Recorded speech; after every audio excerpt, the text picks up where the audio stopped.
Hey guys, it's Abby and today I'm doing the time of day book tag.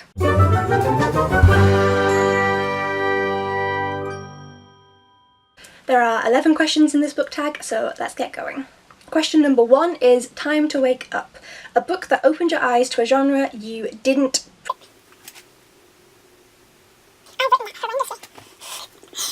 A book that opened your eyes to a genre you didn't previously read. And for me, there's two different books. One of them is Messenger of Fear by Michael Grant, and the other one is Airhead by Meg Cabot. And I'm going to leave them where they are, because they're awkward to get out. My bookshelves, everybody, as I hit something. I hate them. They're so small. So yeah, those two. This introduced, well, it didn't introduce me, this got me back into reading contemporary books. I used to think that I needed to stay with fantasy, sci-fi, to be like a proper reader rather than a girly reader. Load of bullshit. So I picked up that because I had it on my shelves and I wanted to kind of get through them. Ended up really enjoying them, gave the whole series 4 out of 5 stars. It's the Airhead series by Meg Cabot. There's also Being Nikki and Runaway. I really enjoyed them. And then Messenger of Fear also has a second book, The Tattooed Heart, and there's a third one coming out at some point, fingers crossed, because I fucking love this series. It's so dark and so gritty, and there's like gore and torture, but it's done in a really beautiful way. These are just so much fun. I didn't used to read books that were kind of this dark. Definitely do now. Question 2, No Time for Breakfast, a book that's been sitting on your shelf for ages. And that is The Muse. I'm going to be honest, like, I own the majority of the books I'm mentioning, but can I be bothered to get them off of my shelves? No. So editing Ali has to do all the work. Ha! My friend bought me that a year or two ago, and it's been there for a while now, and I've not read it. Oopsie daisies. So oopsie daisies. So I'll get round to it soon, hopefully. It's in like my soon to read TBR section. That means nothing. We all know that means nothing. Question 3, Time to Travel to Work, a book you read whilst travelling. For me, that was The Girl with All the Gifts. I had this on audiobook, so I don't even have the physical book. So this one's not as guilt-trippy. I listened to this as an audiobook on my iPod. I'd like walk to do my food shop and listen to it there, going on the train, things like that, or in the car. I can't read in cars, I get car sick. And I really love this book. I gave it 4.5 out of 5, I think. So yeah, my travel book.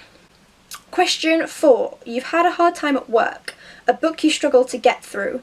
There's 2 options for this one, neither of which are easily grabbable. Just put the covers up here again. Option number 1 is Einstein. It's a biography about his life by Walter Isaacson, I think. And this is quite heavy on the physics. It goes into the actual science of what he did, and I'm not a physicist. I had a really shit physics teacher for my GCSEs, which is like the main part of your education in the UK. Like a really shit physics. Oh, the man was so bad. I learnt nothing. We had a great one first year, horrendous the rest of the time. So I didn't really learn any physics. So it was kind of tough for me to get through, seeing as I have no knowledge of the subject. But I did manage to get through it eventually, and I did really enjoy it. And the other book is Glass Sword by... The other book is Glass Sword by Victoria Aveyard, and although I really did enjoy this book, it is quite thick and my editions have got small writing, and I started it when I was here at my parents' place, but I was getting the train the next morning to go back to uni and I didn't want to take it with me because it wouldn't fit in my luggage. So I stayed up until 5 AM reading it. And like, I struggled through that book. I was forcing myself to finish it. And I still really did enjoy it. I still really like the series personally. I know some people don't. And it's not Victoria Aveyard's fault at all that I struggled through it, like God no. I forced myself through it like stupid in the morning, but yeah, I did struggle through that one. Purely because I'm an idiot. This is the theme for many of these. Question 5, Lunchtime, a quick and easy read. They're all hidden, why? For me, this is A Sky Painted Gold by Laura Wood, if I'm remembering correctly. It's on my shelf somewhere.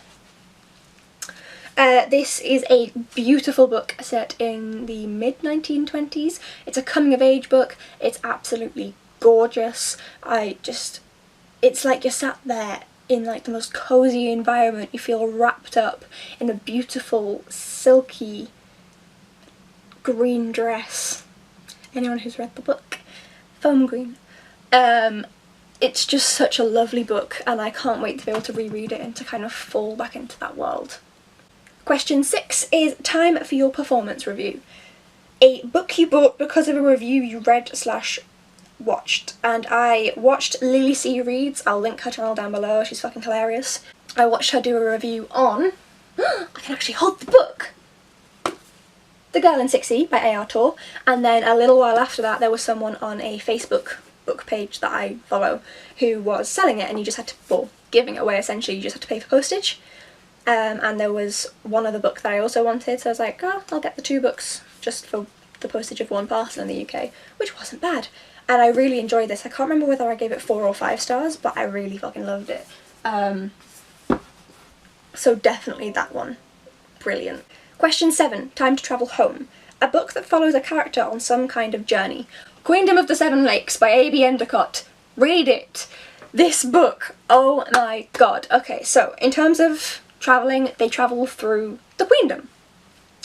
And you get to see like loads of different places, and the world building is really, really nice.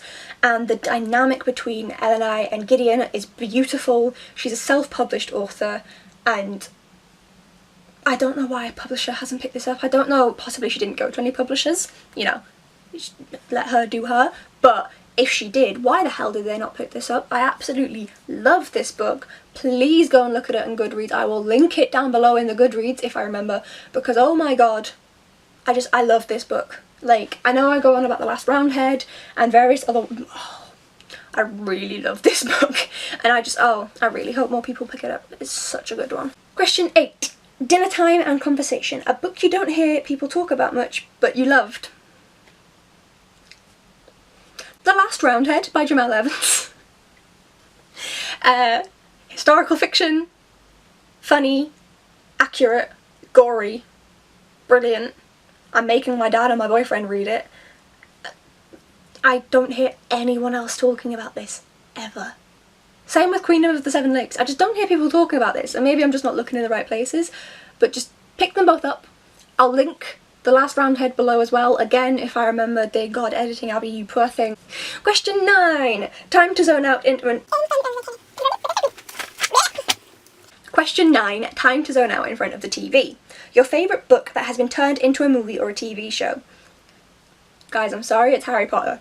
Like, the movies did such a good job. There's stuff that they missed out, and there's different reasons for that. Some of the stuff, I don't know why they missed it out. Some of the stuff, I do know why, and it makes sense. One being Peeves the Poltergeist. He has been left out of the movies because when they were filming the first one in the early 2000s, they tried to make him, and the technology that was available at the time, mixed in with actual real life filming of humans, made it look shit. Like, it looked so bad, and so they spoke to J.K. Rowling and just went, it looks shit, this is the best we can do, can we scrap it? And she agreed.